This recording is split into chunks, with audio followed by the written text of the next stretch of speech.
Friends, शिखा classes में आपका स्वागत है। आज हमारा टॉपिक है वित्तीय आयोग। तो आज का टॉपिक हमारा है वित्तीय आयोग, ठीक है, जो कि आर्टिकल 280 में है।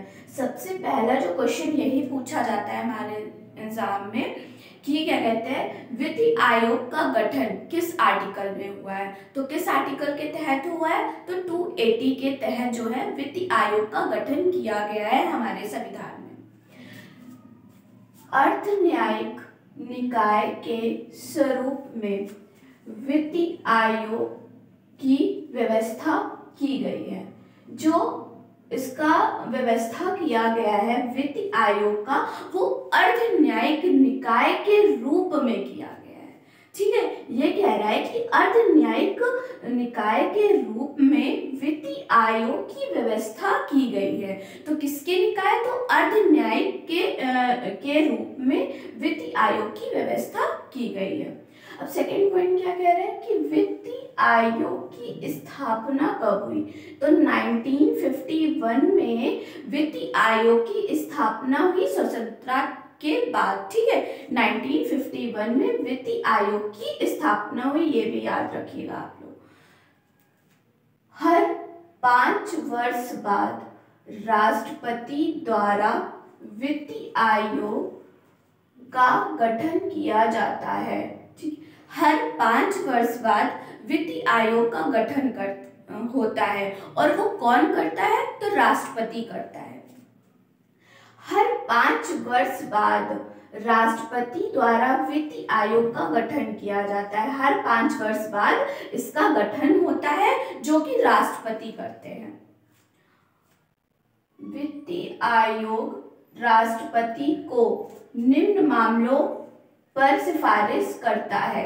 जो वित्तीय आयोग है किन किन मामलों पर राष्ट्रपति से सिफारिश करता है, आइए वो हम लोग जानते हैं। तो पहला है केंद्र राज्यों के बीच कराधान, मतलब टैक्स लगाने की व्यवस्था का निर्धारण, ठीक। टैक्स, केंद्र राज्यों के बीच कराधान व्यवस्था का निर्धारण। जो वित्तीय आयोग सिफारिश करता है राष्ट्रपति से कि केंद्र राज्यों के बीच कर लगाने की व्यवस्था का निर्धारण किया जाए, ठीक। और ऐसी प्राप्तियों का राज्यों के बीच हिस्सेदारी का निर्धारण, ये सिफारिश जो है वित्तीय आयोग जो है वो राष्ट्रपति से करता है। सेकंड पॉइंट हमारा क्या कह रहा है कि वह सिद्धांत जिनके तहत राज्य केंद्र भारत की संचित निधि से आर्थिक अनुदान लेकर कार्य करता है। वह सिद्धांत जिनके तहत राज्य केंद्र मतलब भारत की संचित निधि से आर्थिक अनुदान लेके कार्य करता है, ये सिफारिश वित्तीय आयोग राष्ट्रपति से करता है।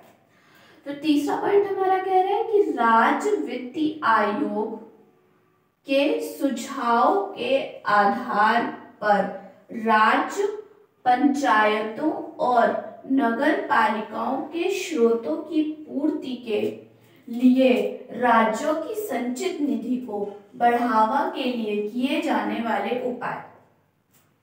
एक केंद्र में वित्तीय आयोग होता है और राज्य में वित्तीय आयोग होता है। तो जो राज्य वित्तीय आयोग के सुझाव पर जो है वित्तीय आयोग जो है वो राज्य में पंचायत और नगर पालिका की जो मतलब उनके जो स्रोतों में जो कमी है, ठीक है, जो स्रोतों में जो कमी है वो राज्य की संचित निधि को बढ़ाने के लिए किए जाने वाला उपाय, ये जो है राज्य वित्तीय आयोग जो है सिफारिश करता है, मतलब राष्ट्रपति से, कि राज्य पंचायतों और नगर पालिकाओं के लिए जो स्रोतों की पूर्ति है वो राज्य की संचित निधि से बढ़ाने के लिए करता है, ठीक।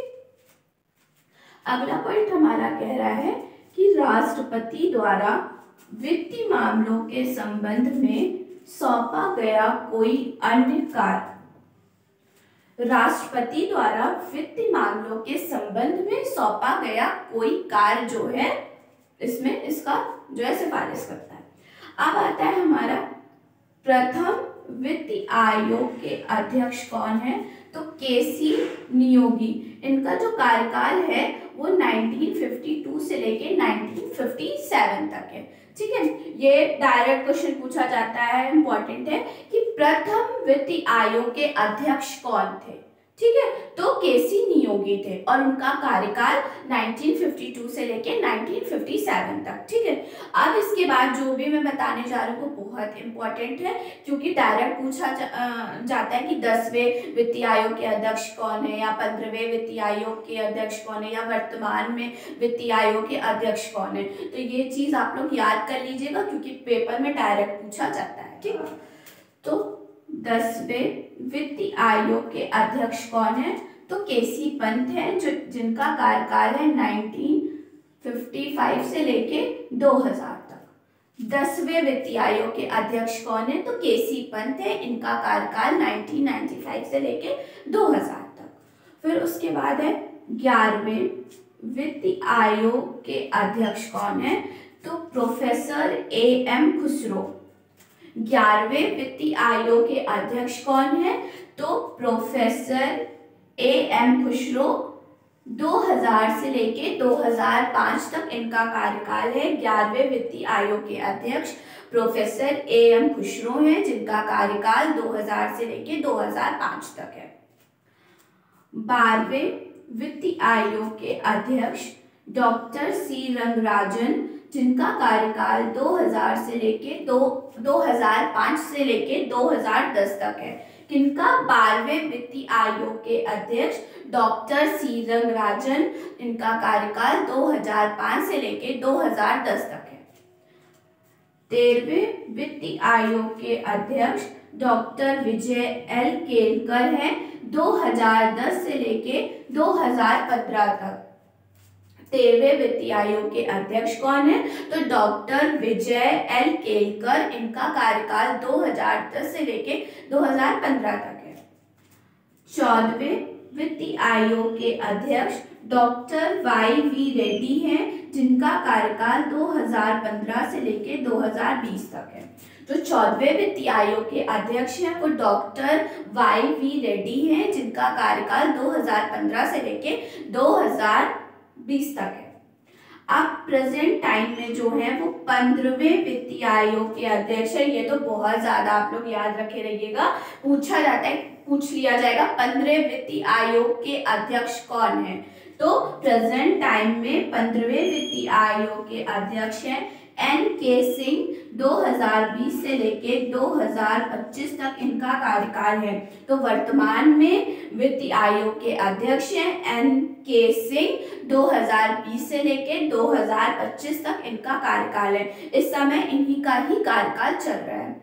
अब हम लोग मिलते हैं नेक्स्ट वीडियो में। अगर हमारी वीडियो पसंद आए तो लाइक, शेयर और सब्सक्राइब कर दीजिएगा। धन्यवाद।